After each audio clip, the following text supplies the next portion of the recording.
going to see this area, then followed by these questions.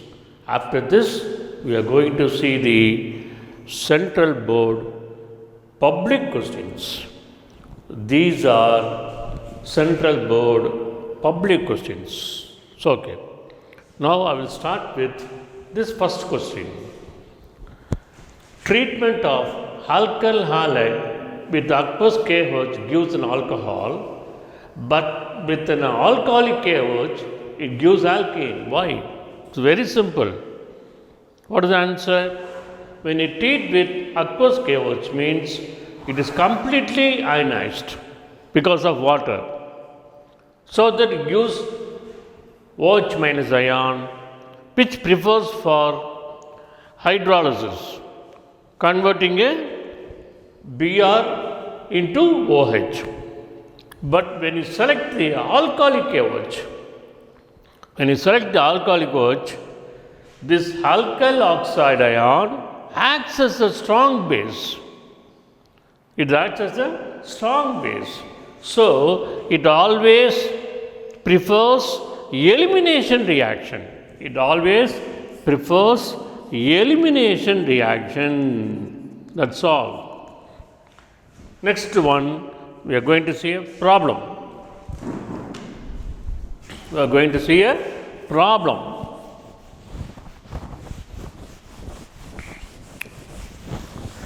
You see, C4H9Br. When you treat it with alcoholic KOH, it gives B. With the HBr, it gives C. But they are giving one condition, that is, A, when treated with sodium in the presence of ether, you are getting this compound which is not prepared from N-butyl bromide.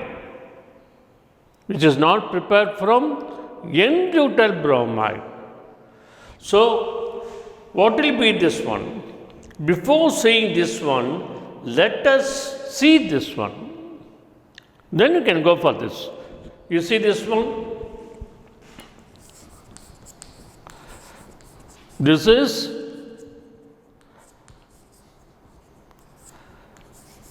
N-butyl bromide. When treated with sodium in the presence of ether, it undergoes Woods reaction. You see, whenever they say an alkyl halide with sodium in the presence of ether means it's a Woods reaction. Don't hesitate. What Woods reaction says? This group combines with again this group like this. CH3, I'm writing here, CH3, CH2, CH2, CH2. This is from one butyl and this is from the other butyl.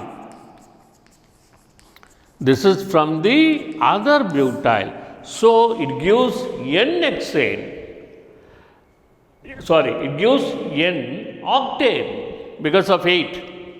But what they are saying is, this compound is not prepared from N-butyl.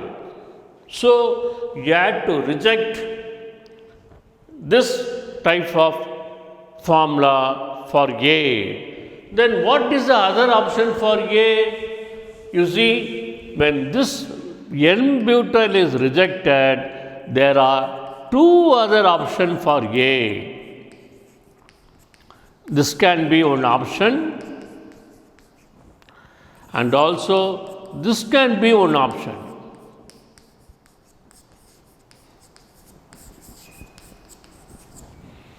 This can be an option. But we are rejecting this one because this is what you could call as like this. I am writing like this. This is a highly branched group. Highly branched group will not favor Wood's reaction because of the steric hindrance. Okay, so you reject this one. So this will be the option for alcoholic. This will be the option for the A. So okay.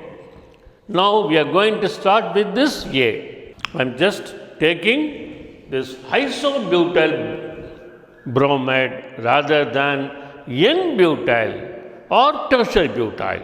Okay. Now you treat with alcoholic KOH means whenever anybody says alcoholic KOH means you should go for this idea, remove HBr.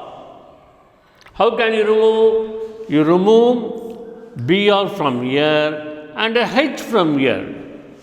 From this carbon you remove the Br and from this carbon you remove the H. So what will be the product? You see this one and write the product. You see methyl, we have removed HBr from adjacent carbon, so double bond CH2. Don't write this formula without saying this formula. So okay, then again you are treating with HBr means this follows Markovnikov rule because it is an unsymmetry alkene. What Markovnikov rule says? Sir, the Br will go here, will join here, and the H will join here, like this. You see, Br will join here, and H will join here. So, okay, this is C. Then, what about this one? A react with sodium in the presence of ether to give C8H18. Who will write this reaction? You will see, I am going to write this reaction. I am writing this formula. You see, I am writing this formula. Then,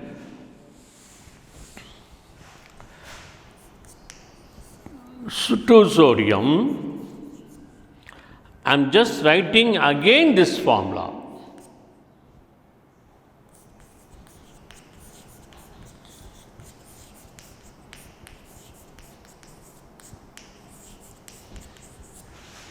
You see, one in the straight and one in the reverse. That is a routine for Wood's reaction. Now you remove this using ether according to its reaction. You just write slowly by seeing this formula. You see, don't try to write without seeing this one. That is a highly complicated. Then CH2, one part is over and you are just connecting the another part. That's all. This is a final product. So, okay. So, the A will be this one, this is B, this is C, and this is D. What about the name? Whenever they ask the name, you go for the straight one. You count the carbon. You see, 1, 2, 3, 4, 5, 6, 7, 8. So, what will be the name? 2,5-dimethyl hexane because of 6. It is called as hexane. 2,4-dimethyl hexane. But regarding IUPAC name, I will explain separately because I don't want to confuse here. Then we are going for the next question. This one, 6.22. What happens? You see here, N-butyl chloride with alcoholic KOH. You see, 6.22. N-butyl chloride is this one.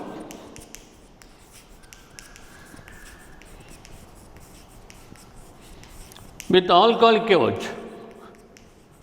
You see, very simple. Whenever they ask for alcoholic, this is again and again they are repeating. When they ask for alcoholic OH, you just remove H from here and Cl from here. That's all. You should remove HCl from the adjacent carbon. You write by saying this one.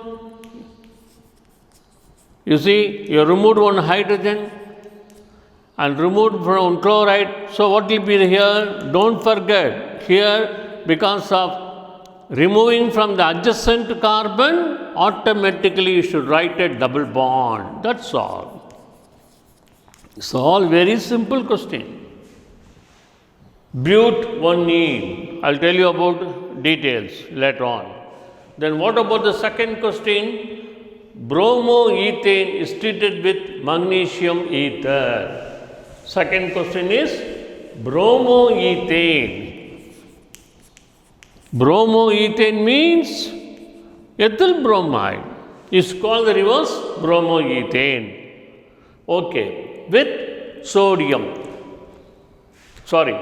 magnesium ether. Whenever they say magnesium ether means Woods reaction. You see, it's a Woods reaction. That's all. If you want, you can write like this or you can skip away. It's all your liking. See? Ether. You merge these two. That's all. N-butane. Whenever, again we are going to see, whenever you see sodium ether means automatically Woods reaction. Okay. Third one. Chlorobenzene is hydrolyzed. You see, chlorobenzene is hydrolyzed. Hydrolyzed means indirectly it is sodium hydroxide. Okay. Then what will be the product? Phenol. The product will be phenol. But actually they should give hydrolyzed in the presence of an alkali like sodium hydroxide. Like that is basically Dow process. But they are just given only hydrolysis. Okay. Next question. Ethyl chloride with alcoholic OH. You see, again and again they are asking this question. Ethyl chloride with alcoholic OH. Don't write this ethyl chloride like this. Don't write like this. Sometimes it will be confused. See, now you can clarify like this. H from here, Cl from here. Don't remove H and Cl from the same carbon. Don't remove H and Cl from the same carbon. Be careful because this question is again and again they are repeating. So what will be the product? That's all. Then as usually potassium chloride and water. Okay. What about the next question? Methyl bromide with sodium ether. You see, methyl bromide with sodium ether. That means what? It's a Woods reaction. This is also comes under Woods reaction. That's all. The product will be ethane. The product will be ethane plus sodium bromide. Then what is the next question? Methyl chloride with KCN. You see, methyl chloride with KCN. CN will enter, Cl will be removed. That's all.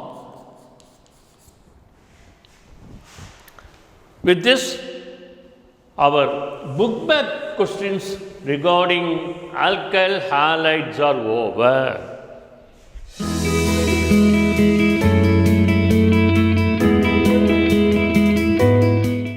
Next, we are shifting to public questions. You see, many public questions are very easy. You just go always learn the concept. You see the first question. Which bromine? Which bromine? What will bromine do? It remove the H from and replace by a bromo group. Okay. What will do? You have to remove this H because regarding this one is something difficult. So they prefer the inner one. So the product will be like this. The product will be this one. That's all. When you remove one, when you substitute a BR, don't forget to remove one H. That is very important. Whenever you introduce a new group, means automatically you should remove one H. Then what about this? You see, these are some complicated reaction.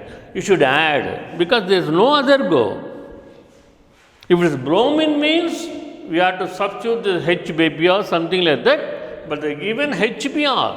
So you should add.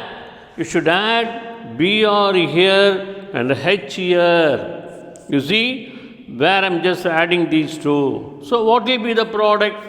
You see, this is the compound. I am going to add here. So the double bond should be removed. When H is added, you need not write this one because of H. But regarding Br, you should write the Br. That's all. So HBr is added here and I have just removed one double bond and converted into a single bond. What about this one? What about the function of HCl? It will convert the OH into Cl. Okay, but you have to convert this only and not this one. Why? Because any OH directly attached to the ring will have a phenolic character. So HCl is not sufficient to remove. So the product will be this one. This is the product. Why you are asking this question? Because this is easily removed because of this CH2. When CH2 is present, this group is called a alkyl group. But when it's directly attached, this group is called a phenolic group. So you should not touch it. Okay. Next one, you are going to see this one. Which isomer of C510 gives a single monochloro? What do you mean by this? All the 5 carbons should be similar. But when you write like this, they are not similar. Okay, because this is entirely different from this carbon and these are entirely different from this carbon. So what should I do? I will make a technical like this. You see, what about this formula? Cyclopentane. In this, all are similar. There is no discrimination. When this is treated with chlorine means one H will be replaced by what? Cl. That's all. One H will be replaced by Cl in the presence of sunlight. So, okay. Next question. Which out of these three will favor SN2? Whenever anybody says SN2 means, what should the idea? What is the idea? First, you should go for primary halide. This will take faster, then slowly secondary, then tertiary. This will be faster. So you should know how to select the primary, secondary, tertiary. You see, this is 1-bromopentane. What do you mean by 1-bromopentane? This is the formula. You see, this is 1-bromopentane. This is. What about this one? 2-bromopropane. You see, this is 2-bromo.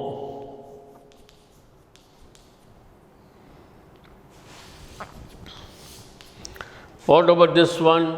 2-bromo. You see, 2-bromo, 2-methyl. Out of these three, this is primary. You all know this because CH2Br. This is secondary because the Br group is in the middle carbon. This is tertiary because both Br and methyl groups attach to the same carbon. So this will take as a faster one, this one, and secondly this one, and thirdly this one. So which is the first one? This we give second one, and this is third one. Next question. Why dichloro? Why para-dichlorobenzene has high melting point? Because you see the compound like this. You see the compound like this. So, because of symmetry, they can come close to each other. They can fix with each other very easily when compared to ortho and para. So, they can be very close to each other without any hindrance like this. You see, they can come close to each other without any hindrance. So that's why they are having a high melting point. They are having a high melting point. Next question. This one. You see how easy it is. You see, they are given this one. Then with magnesium, what will do with magnesium? You will just write magnesium bromide. You know this one? This is nothing but Grignard reagent preparation. This is the Grignard reagent. You see, cyclobutyl magnesium bromide, the salt. This is cyclobutyl bromide. Okay. When treated with water, what is the concept regarding water? What is the concept regarding water? The H will go here. You see, the H will join here and OH will join here. So, what is the answer? That's all. That's all. Cyclobutane. So, this is cyclobutyl bromide and this is cyclobutyl magnesium bromide and this is cyclobutane. You should be very careful whenever they give water means, see to that you remove this group and add one H. That's all. Not only here, anywhere. Learn the concept. Whenever they give water with Grignard reagent means, remove that Mg bar and just add one hydrogen. That will be the product.